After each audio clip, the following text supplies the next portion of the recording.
दोस्तों 1 अप्रैल 2026 से ऐसी कौन-कौन सी कैश ट्रांजैक्शंस लिमिट हैं जो कि आपको अवॉइड करनी चाहिए ताकि आपका बैंक आपका रिपोर्टिंग इनकम टैक्स डिपार्टमेंट को ना कर पाए और बदले में इनकम टैक्स डिपार्टमेंट आपको कोई इनकम टैक्स नोटिस ना भेज पाए।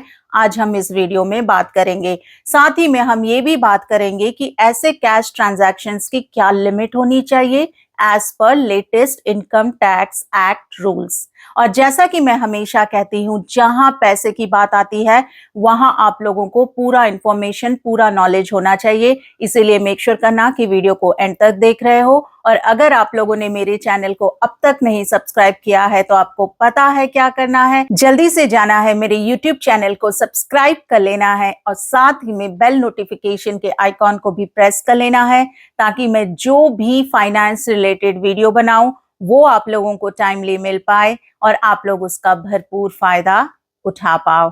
तो चलिए स्टार्ट करते हैं आज का वीडियो। तो सबसे पहले बात करते हैं कि आप अपने बैंक अकाउंट में एक फाइनेंशियल ईयर में कितना कैश डिपॉजिट करवा सकते हो, यानी जो कैश डिपॉजिट की लिमिट होती है एक फाइनेंशियल ईयर में, वो लिमिट है कितनी। अगर बैंक के पास आपका पैन नंबर अवेलेबल है तो आप अपनी सेविंग अकाउंट में एक फाइनेंशियल ईयर में 10 लाख का कैश डिपॉजिट करवा सकते हो। वहीं पे अगर आपका करंट अकाउंट है और आपके बैंक के पास आपका पैन नंबर अवेलेबल है तो एक फाइनेंशियल ईयर में आप 50 लाख का कैश डिपॉजिट करवा सकते हो। वहीं पे अगर आपके बैंक के पास आपका पैन नंबर अवेलेबल नहीं है तो आपकी जो कैश डिपॉजिट की लिमिट हो जाती है एक फाइनेंशियल ईयर में, वो है 5 लाख। मैं आप लोगों की जानकारी के लिए ये बता दूं कि ये न्यू अमेंडमेंट है जो कि इनकम टैक्स एक्ट 2025 में डाली गई है और जो कि 1 अप्रैल 2026 से लागू होने वाली है। अगर आपके बैंक के पास आपका पैन नंबर अवेलेबल नहीं भी है तो बैंक आपके आधार नंबर के बेसिस पे इनकम टैक्स डिपार्टमेंट को रिपोर्टिंग कर सकता है और इनकम टैक्स डिपार्टमेंट आपके आधार नंबर के बेसिस पे आपको नोटिस भी भेज सकता है। आप में से ऐसे बहुत लोग होंगे जो ये जानना चाहते होंगे कि आखिर इस रिपोर्टिंग में होती क्या है। रूल 237 के तहत एसएफटी रिपोर्टिंग की जाती है।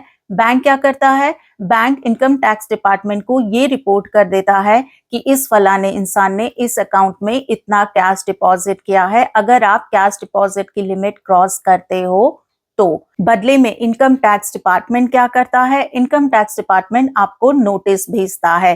किस चीज का नोटिस? कि ये जो कैश डिपॉजिट करवाया है इसका सोर्स क्या है। अगर आप कैश डिपॉजिट के सोर्स को अच्छे से एक्सप्लेन कर देते हो, जस्टिफाई कर देते हो, तब तो कोई दिक्कत वाली बात नहीं है।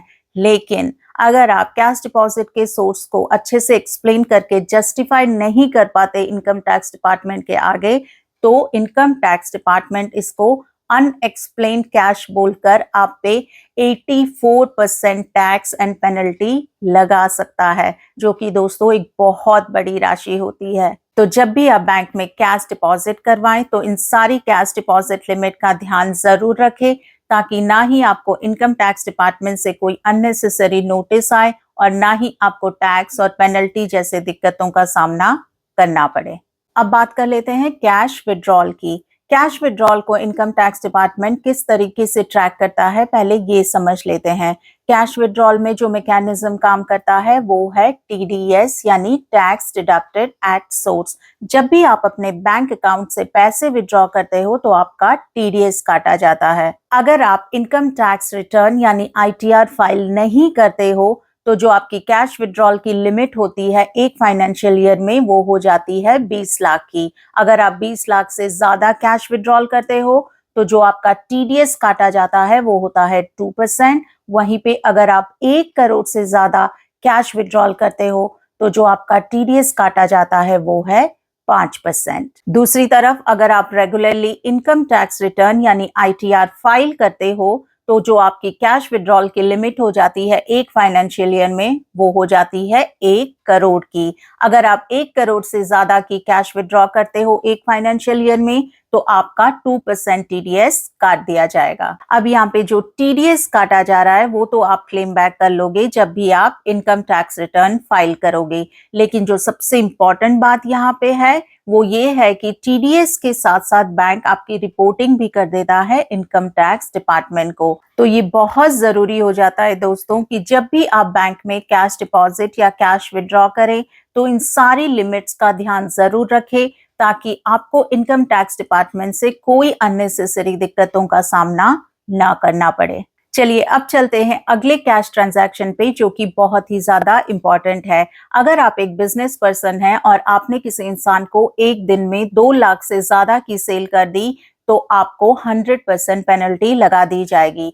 तो अगर आप एक बिजनेस पर्सन है तो इस बात का ध्यान जरूर रखें कि आप एक इंसान को एक दिन में 2 लाख से ज्यादा की सेल ना करें। नेक्स्ट जो इंपॉर्टेंट अपडेट है वो प्रॉपर्टी ट्रांजैक्शन को लेकर है। प्रॉपर्टी ट्रांजैक्शन के अंदर कैश को बहुत ही ज्यादा रेस्ट्रिक्ट कर दिया गया है। अगर आप प्रॉपर्टी ट्रांजैक्शन के चलते कैश एक्सेप्ट कर रहे हो, चाहे वो कैश टोकन मनी हो या फिर बयाना हो या फिर सेल कंसिडरेशन हो, अगर आप 20,000 रुपए से ज्यादा कैश एक्सेप्ट करते हो तो आपको सेक्शन 185 के तहत 100% पेनल्टी लगेगी। एग्जाम्पल के तौर पे अगर आपने प्रॉपर्टी ट्रांजैक्शन के चलते 20 लाख का कैश एक्सेप्ट कर लिया तो आप पे पेनल्टी कितनी लगा दी जाएगी? 20 लाख की। और इसके साथ साथ प्रॉपर्टी के केस में अगर आप रीपेमेंट कर रहे हो, कई बार क्या होता है प्रॉपर्टी की डील कैंसिल हो जाती है तो आपको बयाना या फिर टोकन अमाउंट वापस करना होता है।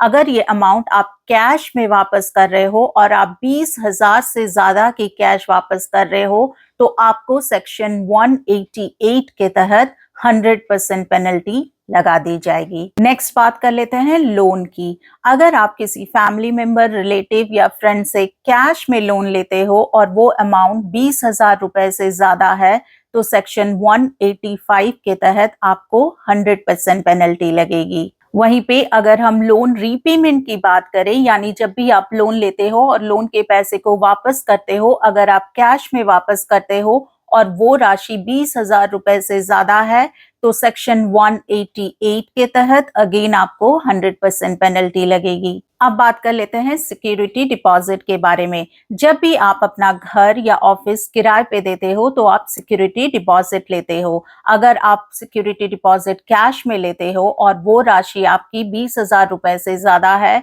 तो सेक्शन 185 के तहत अगेन आपको 100% पेनल्टी लगेगी। वहीं पे अगर मैं सिक्योरिटी डिपॉजिट के रिफंड की बात करूं तो जब भी आप सिक्योरिटी डिपॉजिट का पैसा वापस करते हो और वो आप कैश में कर रहे हो और वो राशि 20,000 रुपए से ज्यादा है तो सेक्शन 188 के तहत अगेन आपको 100% पेनल्टी लगेगी। आप लोगों के लिए बहुत जरूरी हो जाता है कि आप इन सारी लिमिट्स का ध्यान जरूर रखें। अगर आपको ये वीडियो अच्छा लगा है तो मेक श्योर करो अपने सारे दोस्तों, अपने सारे रिलेटिव्स के साथ ये वीडियो शेयर कर रहे हो ताकि उन्हें भी पता चले कि इन सारी कैश ट्रांजैक्शन की लिमिट क्या है, ये कब से लागू होने वाली है, ताकि वो भी इन सारी चीजों का ध्यान रख सके और उन्हें भी कोई अननेसेसरी दिक्कतों का सामना ना करना पड़े। मैं बहुत जल्दी मिलती हूँ आपको अगले वीडियो में। तब तक के लिए you guys take care, stay happy, stay healthy and stay blessed. Bye bye.